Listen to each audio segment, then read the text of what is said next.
오늘 우리에게 주신 하나님의 말씀은 신약성경 요한복음 2장 13절부터 22절까지 있는 말씀입니다. 신약성경 2장 13절부터 22절까지 말씀. 찾으셔서 주신 말씀을 큰 목소리로 받들어서 읽겠습니다.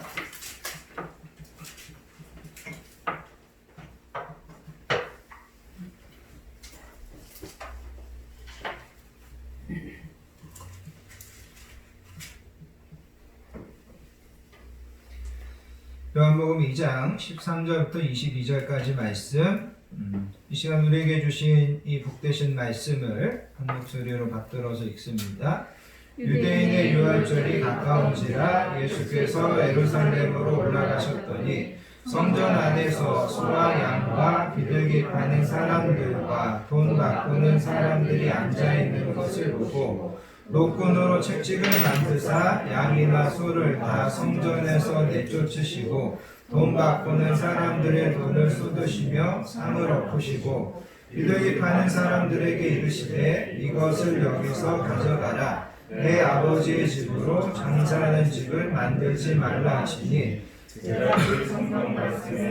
죄자를 사모하는 열심히 나를 삼키리라 한 것을 기억하더라. 이에 유대인들이 대답하여 예수께 말하기를 내가 이런 일을 행하니 무슨 표적을 우리에게 보이겠느냐. 예수께서 대답하여 이르시되 너희가 이 성전을 헐라 내가 사흘 동안에 일으키리라. 유대인들이 이르되 이 성전을 46년 동안에 지었거늘 내가 3일 동안에 일으키겠느냐 하더라. 그러나 예수는 성전된 자기 육체를 가리켜 말씀하신 것이라. 죽은 자 가운데서 살아나신 후에야 제자들이 이 말씀하신 것을 기억하고 성경과 예수께서 하신 말씀을 믿었더라. 아멘. 19절에 보면 예수님께서 이렇게 말씀하셨습니다. 너희가 이 성전을 헐라 내가 사흘 동안에 일으키리라. 이렇게 말씀하셨습니다.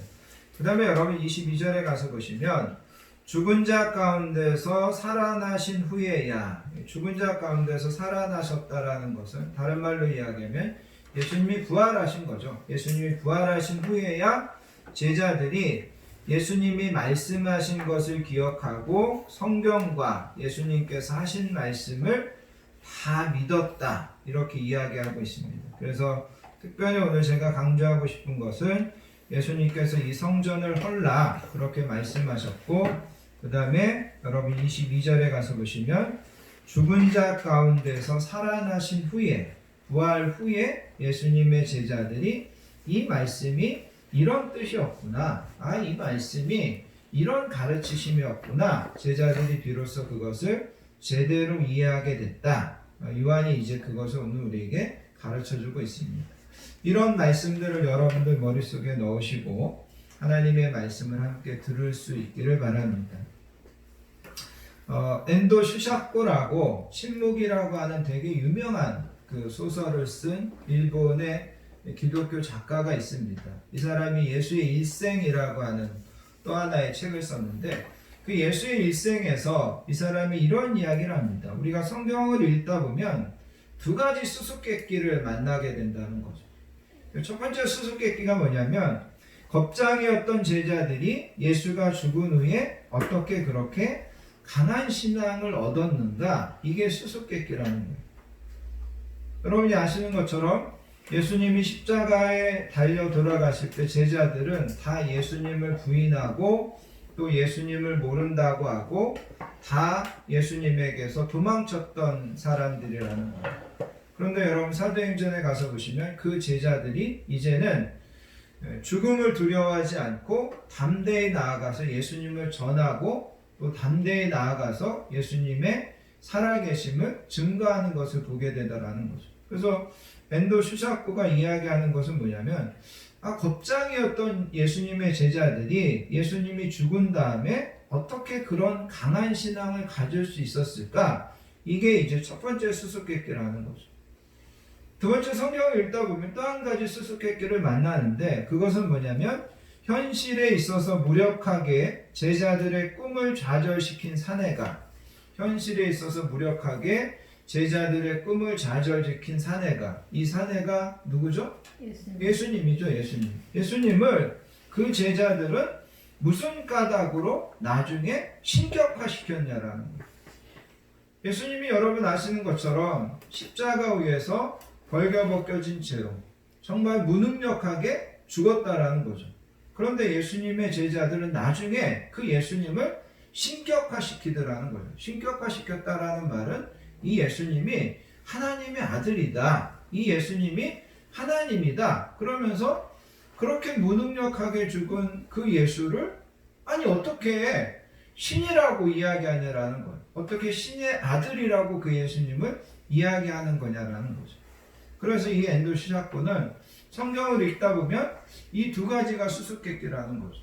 그럼 여러분들이 한번 생각해 보시기 바랍니다. 어떻게 예수님의 제자들은 겁에 질려서 예수님이 체포되고 예수님이 처형되실 때 다 도망갔던 제자들이 사도행전에 가서 보면 우리는 보고 들은 것을 말하지 아니할 수 없다 그러면서 예루살렘의 당국자들이 너네 더 이상 예수의 이름으로 전도하지도 말고 예수의 이름으로 가르치지도 말아라 그렇게 엄포를 놓는데도 우리는 보고 들은 것을 증거하지 아니할 수 없다 그러면서 그렇게 강한 믿음의 사람으로 변화될 수 있느냐라는 거죠. 말씀드린 것처럼 예수님은 십자가에서 정말 그렇게 무력하게 죽었는데 어떻게 그 예수님을 신격화시켜서 예수님은 하나님의 아들이다라고 제자들이 주장하고 나서게 되더냐라는 거죠. 어떻게 그런 일들이 벌어졌을까? 엔도 시작구가 이제 책 부분 끝부분에 가서 대답하는데 제자들이 그렇게 변화될 수 있었던 것도 예수님을 신격화시킬 수 있었던 것도 제자들이 뭐를 경험하고 나서 그렇게 됐다고요?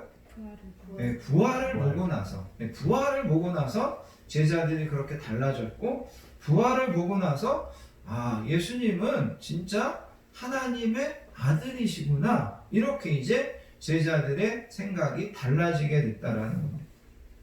여러분 우리가 읽은 이 본문 22절을 다시 한번 보시면 이 본문을 기록한 사도 요한이 이렇게 이야기합니다. 죽은 자 가운데서 살아나신 후에야. 그러니까 여러분 예수님이 부활하신 다음에야 베드로도 그렇고 요한도 그렇고 모든 제자들이 예수님이 살아계실 때 말씀하신 것이 예수님이 살아계실 때 가르치신 것이 아 이거였구나. 예수님이 우리에게 그렇게 가르치시고자 하셨던 것이 이 말씀이었구나. 그러면서 오늘 사도 요한도 뭐라고 이야기하냐면 예수님이 살아나신 후에 비로소 우리가 예수님에 대하여 진짜 알게 됐고 예수님에 대하여 진짜 믿게 되었습니다라고 오늘 이 요한이 기록하고 있다라는 거죠. 자 그러면 우리는 여기서 이런 생각을 해볼 수 있습니다. 아 부활이라고 하는 것이 예수님의 제자들에게 이렇게 중요한 것이었구나. 왜냐하면 예수님의 제자들이 3년 동안이나 예수님을 그렇게 쫓아다녔는데 그런데도 예수님을 제대로 믿고 제대로 알기 위해서는 뭐를 거쳐야 했어요? 부활을 거쳐야 했다는 거죠. 제자들에게 부활이 그렇게 중요했다면 나와 여러분들에게도 말할 필요 없이 부활이 중요하다고요? 중요하지 않다고요? 중요하다는 거예요. 우리가 그거를 생각할 수 있어야 된다는 거죠. 아, 제자들도 이 부활을 겪고 나서 예수님을 비로소 이해하고 믿었다면 아, 우리에게도 이 부활을 이해하고 이 부활을 깨닫는 게 우리의 신앙에서 이게 되게 중요한 거겠구나. 그리고 더 나아가서 우리가 부활을 이해하고 부활을 제대로 믿으면 이것이 우리의 신앙에 큰 유익이 되겠구나. 우리가 부활에 대하여 이런 생각을 할 수 있게 된다라는 겁니다. 그래서 여러분 오늘은 특별히 이 본문의 말씀을 통하여서 성전과 관계된 예수님의 부활에 대한 말씀을 통하여서 우리가 함께 예수님의 부활에 대하여 다시 한번 깊이 깨닫고 그 예수님의 부활을 우리의 신앙에 확신할 수 있는 저와 여러분들 되시기를 예수님의 이름으로 부탁드리겠습니다. 아멘. 오늘 우리가 읽은 이 본문을 좀 더 구체적으로 살펴보기 위하여 여러분 13절을 보시기 바랍니다. 13절에 보면 유대인의 유월절이 가까운지라 예수께서 예루살렘에 올라가셨더니, 여기 보면 오늘 우리가 읽은 이 본문의 어떤 시간적인 배경에 대해서 두 가지를 이야기해 주는 것을 보게 됩니다. 첫 번째는 뭐냐면 이때가 유대인들의 유월절이었다라는 거죠. 유월절. 여러분이 아시는 것처럼 유월절은 이스라엘 백성들이 애굽에서 종살이 하다가 애굽에 있는 모든 장자들을 하나님께서 죽이실 때 유월절 어린 양의 피를 이스라엘 백성들의 문설주에 발랐을 때 하나님께서 이스라엘 백성들의 가정들을 지켜준 것, 그것을 기념해서 지키는 것이 유월절이었습니다. 근데 예수님께서 이 유월절을 지키려고 예루살렘으로 올라가셨다라는 거죠. 그런데 여러분, 이제 우리가 다른 복음서에 보면 예수님이 이 성전 정화를 하시려고 올라가시는 것, 그 다음에 예수님이 마지막 십자가에서 못 박히실 때도 이때가 언제였냐면 유월절이었습니다. 유월절. 오늘 우리가 읽은 이 본문에 보면 예수님이 유월절을 지키려고 예루살렘에 올라가셨다, 이렇게 이제 성경은 기록해주고 있습니다. 예수님이 성전에 가셨는데 여러분 14절 보시기 바랍니다. 성전에 가셔서 성전 안에서 소와 양과 비둘기 파는 사람들과 돈 바꾸는 사람들이 앉아 있는 것을 보시고, 그래서 여러분 성전 안에는 아니지만 성전에는 이방인의 뜰도 있고 여인들의 뜰도 있고 남자들의 뜰도 있고 이러면서 이제 성전의 일종의 부속되어 있는 그런 장소들이 있는데, 거기 한켠에서 여러분들 보시는 것처럼 소와 양과 비둘기 파는 사람들, 돈 바꾸는 사람들, 이런 사람들이 그야말로 시끌벅적하게 떠들고 거래하고 더 주니 덜 주니 이러면서 이제 그야말로 시장터와 같은 그런 분위기였다라는 거죠. 여러분, 왜 이런 일들이 벌어지게 됐냐면 이스라엘 백성들이 하나님 앞에 예배를 드리고 제사를 드리기 위해서는 흠없고 또 제사장이 인정해 주는 것만 양이나 소나 하나님 앞에 제사 드릴 수 있었습니다. 그런데 그 양이나 소를 자기가 있는 고향에서부터 이 양이나 소를 끌고 오기가 어려운 겁니다. 끌고 왔어도 대제사장이 이거는 하나님 앞에 제사 드릴 수 없다, 그러면 그거를 또 드릴 수 없는 겁니다. 그래서 사람들이 고향에서부터 양이나 소나 이런 것들을 끌고 오기가 번거로우니까 성전 가까운 데 가면 이미 제사장들이 이거는 하나님 앞에 제사 드려도 좋다라고 허가받은 그런 양이나 소들을 쉽게 살 수 있다라는 거죠. 그래서 사람들이 성전에 가서 거기에서 양이나 소나 염소나 이런 것들을 사서 하나님 앞에 제사 드리는 겁니다. 자, 여러분 15절을 보시기 바랍니다. 그런데 예수님께서 노끈으로 채찍을 만드사 양이나 소를 다 성전에서 내쫓으시고 돈 바꾸는 사람들의 돈을 쏟으시며 상을 엎으시고, 그 다음에 여러분 16절에 가서 보시면 비둘기 파는 사람들에게 이르시되 이것을 여기서 가져가라, 내 아버지의 집으로 장사하는 집을 만들지 말라 하시니, 그렇게 이야기합니다. 그래서 예수님께서 성전에서 이렇게 돈 바꾸는 사람들, 또 소나 양이나 비둘기나 이렇게 파는 사람들, 이런 사람들을 보시고 화를 내시는 겁니다. 그러면서 여기 본문에 나와 있는 것처럼 노끈으로 채찍을 만드셔서 거기에 있는 짐승들을 쫓아내시고 돈 바꾸는 사람들의 그 돈주머니를, 그 돈의 상을 엎으시고 예수님께서 이런 일들을 벌이셨다라는 거죠. 왜 그렇게 하셨느냐? 여러분 이제 17절을 보시기 바랍니다. 17절에 보면 제자들이 성경 말씀에 주의 전을 사모하는 열심히 나를 삼키리라 한 것을 기억하더라. 이 말은 무슨 말이냐면 예수님께서 하나님의 성전이, 하나님 앞에 예배드리는 이 거룩한 곳이 장사하는 사람들, 흥정하는 사람들, 소나 양이나 이런 짐승들이 떠드는 소리, 이런 것들로 변질되고 타락한 것을 안타깝게 생각하셔서 예수님께서 이런 일들을 벌이셨다라는 거죠. 물론 예수님은 여기서 장사하는 사람들 뒤에 이 성전을 관리하는 종교 지도자들이 그 사람들이 다 뒷돈을 받고 그 사람들이 다 이 사람들의 뒤를 봐주고 이런 것들을 다 안다는 거죠. 예수님도 그들과 싸우는 것이 무모하다는 것을 알고 있습니다. 그럼에도 불구하고 예수님은 하나님의 전이 이렇게 시장 바닥과 같이 된 것에 대해서 안타까워하시면서 그들에게 이런 일들을 벌였다라는 거죠. 자, 그런데 문제는 뭐냐면 여러분 그 18절을 보시기 바랍니다. 예수님께서 이런 일들을 벌이니까 유대인들이 대답하여 예수께 말하기를, 여기는 유대인들이라고 기록되어 있는데 어떻게 보면 직접적으로 소나 양이나 비둘기나 이런 것들을 팔던 사람들, 아니면 돈을 바꿔주던 사람들, 이런 사람들이 예수님에게 와서 이렇게 이야기하는 겁니다. 너가 이런 일을 행하니 무슨 표적을 우리에게 보이겠느냐. 구약에서부터 이스라엘 백성들은 내가 하나님이 보낸 선지자다, 그러면 너가 하나님으로부터 보냄받았다는 표적이 뭐냐, 그거를 보여라, 그렇게 했던 것이 이스라엘 백성들의 지금까지의 어떤 관습이었습니다. 그러니까 여러분, 이 사람들도 예수님에게 너가 성전에서 이런 일을 하면 너가 하나님이 보냈다는 선지자냐? 아니면 너가 무슨 권위로 누구를 통해서 이런 일들을 하느냐? 그러면서 이 예수님에게 표적을 우리에게 보여라, 그렇게 이제 예수님에게 요구하셨다라는 거죠. 그런데 여러분 19절에 가서 보면 예수님께서 이런 말씀을 하십니다. 너희가 이 성전을 헐라 내가 사흘 동안에 일으키리라. 예수님께서 이렇게 말씀하십니다. 이 본문을 이제 우리가 좀 더 강조해서 살펴보기 원합니다. 예수님께서 이 성전을 헐라고 말씀하시는 것은 예수님은 이제 이 성전은 성전으로서의 기능을 다했다라는 겁니다.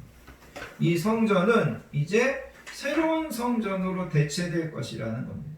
그리고 예수님은 바로 당신이 이 새로운 성전으로 이 땅에 오셨고 새로운 성전으로 이스라엘 백성들 앞에서 그 역할을 감당할 것을 이야기하고 있다는 겁니다.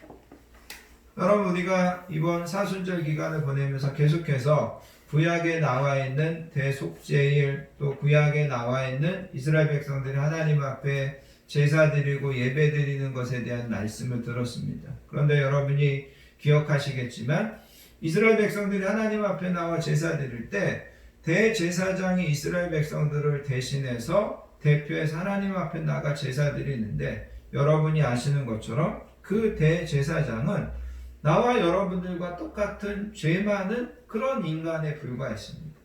그리고 예수님께서 예배 드리기 전에 이스라엘 백성들은 양이나 염소의 피로 제사함 받는 제사를 끊임없이 반복해서 드려야만 됐다는 거죠. 그리고 이제는 온갖 형식과 온갖 외형만 가지고 하나님 앞에 나아가 예배하는 그런 시대를 이스라엘 백성들이 살고 있었다라는 겁니다. 근데 예수님께서 이제는 말씀하십니다. 그런 성전, 그런 예배, 그것은 이제 다 끝났다라는 거예요. 그런 거로는 더 이상 하나님을 기쁘시게 할 수 없다는 거죠. 그러면서 예수님께서 이제 새 성전이 되어주시는데, 예수님이 친히 우리의 영원한 대제사장이 되어주시고 양이나 염소의 피가 아니라 자기 자신의 피로 하나님 앞에 제사 드려주고, 이제는 우리가 어떤 형식이나 우리가 어떤 외형을 가지고 하나님 앞에 나아가는 것이 아니라 영과 진리로 하나님 앞에 나아갈 수 있는 길, 하나님 앞에 나아갈 수 있는 예배를 예수님께서 열어주시겠다라는 거예요. 그러니까 예수님께서 이스라엘 백성들에게 이 성전을 헐라는 것은, 이 성전은 이제 소용없다는 겁니다. 이 성전은 이제 자기의 모든 기능을, 자기의 모든 역할을 다 마쳤다라는 거예요. 그러면서 좀 전에도 말씀드렸던 것처럼 이제 예수님께서 새로운 성전으로서 너희들을 위하여서 예배하는, 너희들에게 하나님을 만날 수 있는 그런 길을 열어주겠다. 그런 의미에서 예수님은 이 성전을 헐라고 이야기하고 있다는 겁니다. 여러분, 예수님께서 이스라엘 백성들에게 이 성전을 헐어라. 이 성전의 기능은 다 했다. 이 성전의 역할은 끝났다. 예수님께서 그렇게 말씀하셨습니다. 그런데 이스라엘 백성들은 여전히 그 성전을 버리지 못했습니다. 그래서 여러분, 오늘 우리가 읽은 이 본문에 보면 이 사람들이 성전을 46년 동안이나 지었다고 했는데, 오늘 우리가 읽은 이 본문 이후에도 이스라엘 백성들은 이 성전을 무려 30년 동안이나 더 짓습니다. 그런데 안타깝게도 이 사람들이 성전을 AD 62년에서 64년에 완공하게 되는데, 하나님께서는 AD 70년에 로마의 디도 장군을 보내가지고 그 성전을 완전히 초토화시키는 것을 보게 되더라는 겁니다. 그러니까 여러분, 예수님께서 이스라엘 백성들에게 야, 이 성전 이제 헐어라 그랬어요. 이 성전 이제 아무런 기능도 하지 못한다. 이 성전 아무 의미가 없다. 그런데도 이스라엘 백성들은 그 성전을 계속해서 집착하고 그 성전을 계속해서 세우니까 하나님께서 그 성전이 완공된 다음에 몇 년 가지 않아서, 그야말로 5년, 6년밖에 가지 않아서 하나님께서 그 오랫동안 지었던 성전을 완전히 흩으시는 것을 우리는 보게 된다라는 겁니다. 아무튼 예수님께서는 너희가 이 성전을 헐어라. 내가 3일 동안 세우리라. 이걸 통해서 예수님이 십자가에서 죽으시고 3일 만에 부활하셔서 보이지 않는 새로운 성전, 구약의 이스라엘 백성들이 하나님 앞에 나아가 예배하던 그 성전과는 근본적으로 다른 그 성전으로서 자신이 하나님 앞에 설 것을 예수님께서 예언하셨다라는 겁니다. 자, 그러자 예수님께서 내가 3일 만에 이 성전을 일으키겠다 그랬더니 20절에 보면 유대인들이 뭐라고 이야기했냐면, 이 성전은 46년 동안이나 지었건을 내가 3일 동안에 일으키겠느냐. 46년 동안 지었고, 기록을 보면 이 성전을 짓는데 무려 18,000명 이상이 동원되어서 이때까지 이 성전을 짓고 있었다는 거예요. 근데 예수님께서 너가 혼자 그것도 3일 만에 이 성전을 일으키겠느냐? 그렇게 질문하더라는 거죠. 근데 여러분 21절에 가서 보시면 뭐라고 이야기하냐면, 예수는 성전된 자기 육체를 가리켜 말씀하신 것이라. 그러면서 예수님이 유대 종교 지도자들에게 십자가에 못 박혀 죽으시고 내가 3일 만에 부활할 것을 예수님께서 예언하시면서 오늘의 이 말씀을 하셨다라는 겁니다. 그러면서 여러분 22절에 가서 보시면, 그때는 예수님의 제자들도, 그때는 유대인들도, 누구도 예수님이 너희가 이 성전을 헐어라, 내가 3일 만에 다시 일으키겠다고 하는 이 말씀을 누구도 이해하지 못했다라는 거예요. 도대체 이게 무슨 말씀이냐? 예수님이 어떻게 3일 만에 이 성전을 일으키겠다는 거냐? 누구도 이해하지 못했는데 22절에 있는 말씀처럼 죽은 자 가운데서 살아나신 후에야, 예수님이 3일 만에 부활하신 후에야 제자들이 예수님이 부활하실 것을 말씀하셨고, 예수님이 우리를 위하여 이 예루살렘 성전이 아니라 영적인 성전이 되어주셔서 그 성전을 통하여서 우리가 하나님 앞에 나아가 하나님을 만나고 하나님께 예배하고, 그 성전인 예수님을 통하여서 우리가 사죄의 은혜, 사죄의 은총을 받을 수 있게 해주시겠다고 예수님이 말씀하신 거구나. 이렇게 제자들이 부활을 통하여서 예수님을 이해하게 되었다라는 겁니다. 자, 그러면서 이제 오늘 이 본문의 말씀을 통하여서 우리가 몇 가지만을 좀 더 생각해 보기를 원합니다. 우리는 이 부활을 통하여서 첫 번째 무엇을 생각할 수 있어야 되냐면, 성경은 이 부활을 통하여서 예수님이 하나님의 아들로 인정됐다, 하나님의 아들로 선포됐다라는 것을 성경은 계속해서 가르쳐주고 있습니다. 아까도 이야기한 것처럼 예수님의 제자들은 예수님이 십자가에서 달려 돌아가시는 것을 보고, 예수님이 본래 능력이 많으신 분인데 왜 저렇게 돌아가시나 의아해했습니다. 또 많은 사람들은 예수님이 십자가에 달려 계실 때 십자가에서 내려와 봐라, 너가 십자가에서 내려오면 너가 하나님의 아들이라는 것을 우리가 믿겠다, 이렇게 이야기했다라는 거죠. 그런데 예수님은 그냥 십자가에서 무기력하게 그야말로 도수장에 끌려가는 양처럼 그렇게 죽더라는 거죠. 그런데 로마서에 가서 보면 바울은 뭐라고 이야기하냐면 예수님은 성결의 영으로 죽은 자들 가운데 부활하사 능력으로 하나님의 아들로 선포되셨으니 그렇게 이야기하고 있습니다. 부활은 예수님이 진짜 하나님의 아들이시다라는 것을 우리에게 보여주고 하나님의 아들이시다라는 것을 우리에게 선포하는 것이 부활이다. 이렇게 이야기하고 있습니다. 두 번째 우리가 부활을 통하여서 결론적으로 생각하기 원하는 것은 부활은 나와 여러분들에게 항상 희망을 이야기하고 있다는 것.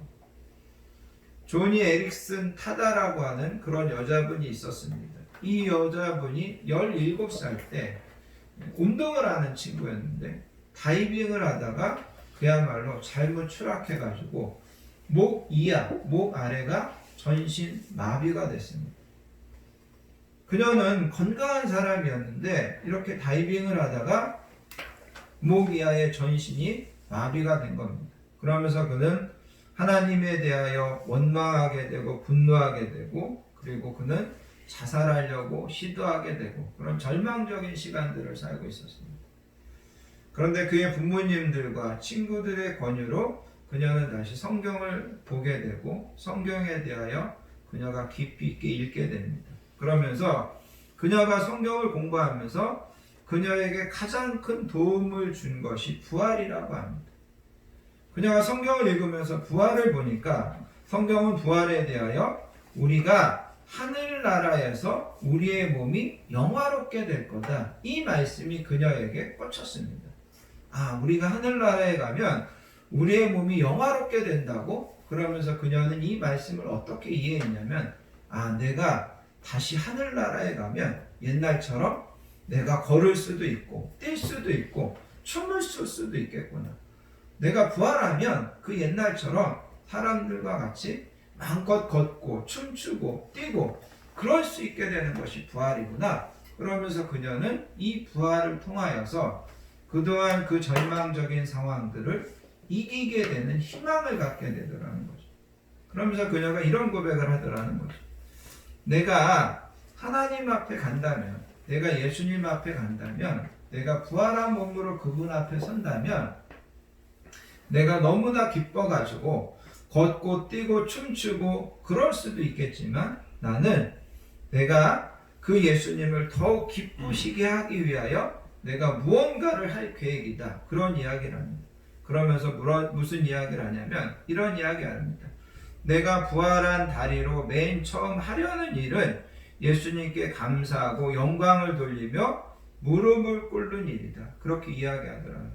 그러니까 여러분, 그녀는 내가 부활한 다음에 내가 그때는 가서 다시 일어설 수 있고 다시 걷고 다시 뛰고 그럴 수 있는데 그럴 때 예수님을 기쁘시게 하기 위하여 내가 그 건강한 몸으로 다시 부활했을 때 내가 가장 먼저 하고 싶은 것은 예수님께 무릎 꿇어서 경배하는 것. 나는 그것을 예수님께 하겠다. 그렇게 그녀가 이야기하더라는 거죠. 그러면서 그녀가 나와 여러분들에게 이야기하는 것은 뭐냐면 부활은 우리에게 희망이라는 거죠. 부활은 우리에게 소망이라는 겁니다. 어떤 질병에서도 부활은 우리에게 소망을 주고 어떤 절망적인 상황에서도 부활은 우리에게 소망을 줍니다. 부활은 죽음마저도 이기는 그런 능력이고 부활은 죽음마저도 극복할 수 있는 승리고 희망이다. 그렇게 그녀는 우리에게 부활을 가르치고 있다는 겁니다. 또 한 가지 여러분 예수님의 부활을 통하여서 우리가 기억해야 되는 것은 뭐냐면 예수님은 지금도 살아계셔서 우리와 함께 한다라는 겁니다. 여러분 제자들은 예수님이 십자가에서 죽으시는 것을 겪으면서 되게 절망했습니다.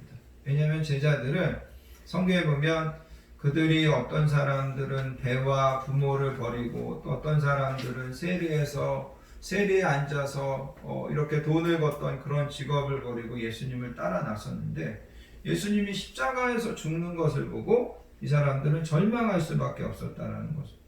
그런데 그들은 예수님이 다시 살아나시고 예수님이 다시 일으킴 받으셔서 지금 우리와 함께 하신다라는 그런 확신, 그런 믿음을 이 제자들이 가지니까 나중에 여러분들 보시면 베드로는 AD 61년경에 로마에 가서 순교하고, 베드로의 동생 안드레는 그리스의 파트라스라는 곳에 가서 굶겨 죽이는 형벌을 감수하고, 시몬이라는 제자는 스아딜이라는 곳에 가서 예수님을 증거하다가 살해당하고, 바돌로메는 알바나에서 산채로 살갗이 벗겨진 채 십자가형을 당하더라는 겁니다.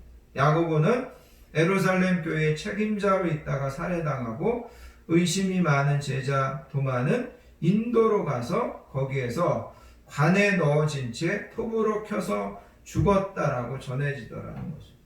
예수님의 제자들이 이런 삶을 살 수 있었던 것은 예수님이 지금 나와 함께 하신다라는 그런 믿음, 그런 확신이 있었기 때문에 이런 순교의 길을 갈 수 있었다라는 겁니다.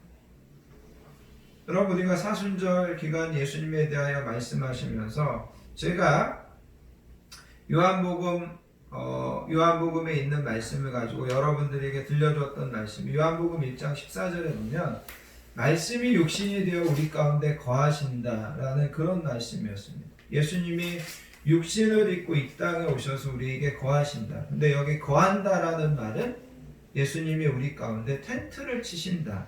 그 옛날 하나님이 이스라엘 백성들과 텐트를 치고 그들과 매일매일 동행했던 것처럼 예수님이 우리 가운데 육신을 입고 오셔서 거하신다라는 말은 예수님이 지금도 부활하셔서 나와 여러분들과 같이 매일매일 텐트를 치고 동행하시고 우리와 함께 하신다는 것이 바로 부활하신 예수님에 대한 우리의 믿음이라는 겁니다.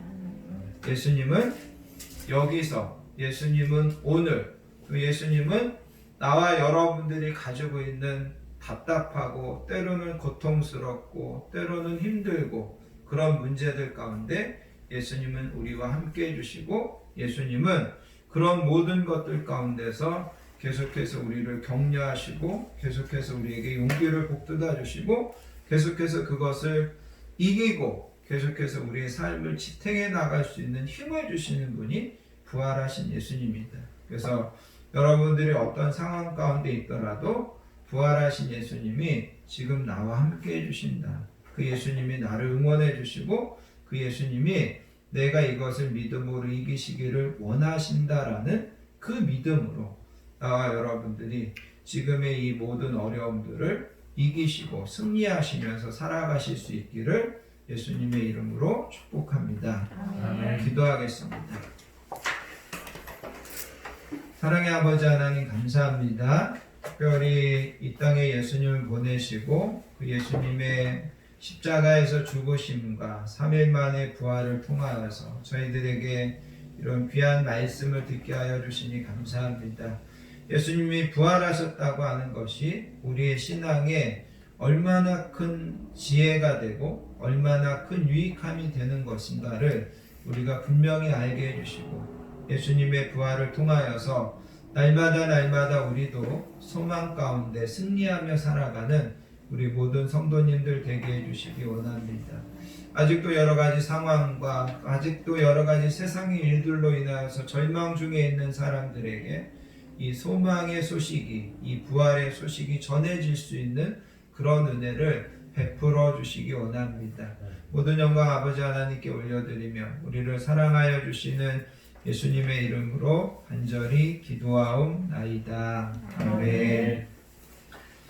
찬송가 161장 할렐루야 우리 예수 찬양하시면서 하나님 앞에 준비하신 예물 드리도록 하겠습니다.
구주 예수 부활하사 처음 열매 되셨네.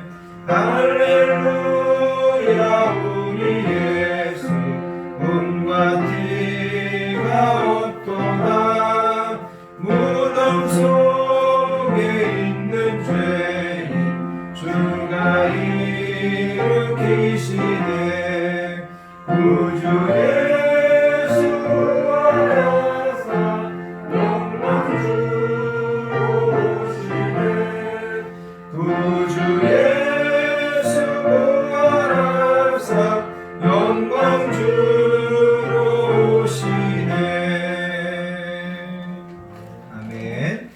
교회와 성도의 소식을 함께 나누도록 하겠습니다. 한 주도 저희들을 건강하게 지켜주시고 평안함으로 인도해 주신 하나님의 은혜와 사랑에 감사드리며 사망 권세를 이기시고 부활하신 예수님을 찬양하는 부활절 예배에 나오신 모든 분들을 예수님의 사랑으로 환영하고 축복합니다. 옆에 계신 분들하고 인사하겠습니다. 사랑합니다. 축복합니다. 사랑합니다. 축복합니다. 여러분 앞에 보시는 것처럼 부활절 계란을 예쁘게 잘 포장해 놓았습니다. 가실 때 꼭 나누시고 또 예수님의 부활을 함께 전하시는 그런 복된 주일 되시기 바랍니다. 주신 말씀처럼 부활의 믿음으로 부활의 소망 가운데 날마다 승리하시는 저와 우리 모든 성도님들 되시기를 바랍니다. 다음 주 그 다음 주 기도 맡으신 분들 잘 준비해 주시면 감사하겠습니다. 다 자리에서 일어나셔서 여러분들 주보에 있는 주만 바라볼지라 찬양하시고 드려진 예물을 위하여 축복 기도한 후에 축도로서 모든 예배를 마치겠습니다.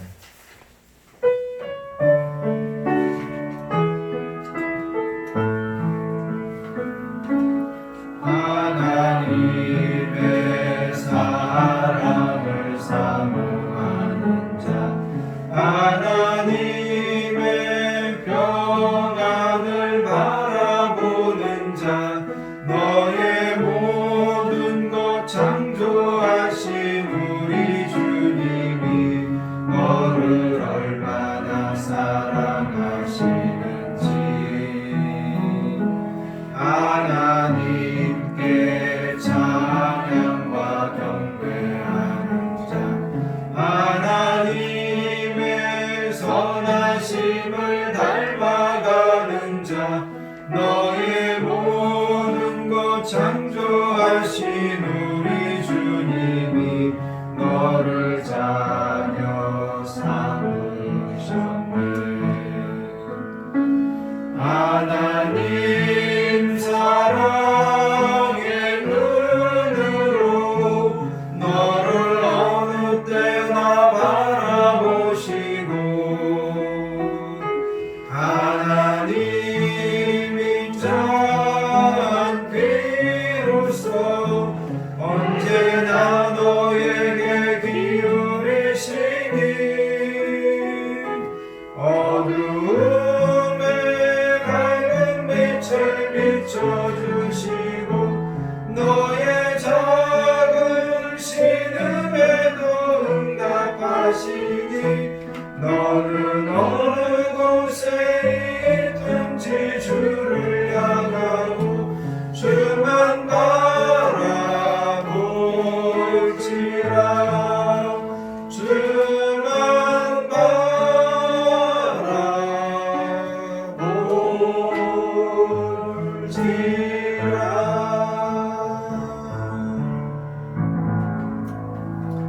하나님 아버지 감사합니다. 이렇게 하나님 앞에 나와 특별히 부활하신 예수님을 찬양하며 그 예수님의 부활에 대한 말씀을 저희들에게 듣게 하여 주시니 감사합니다.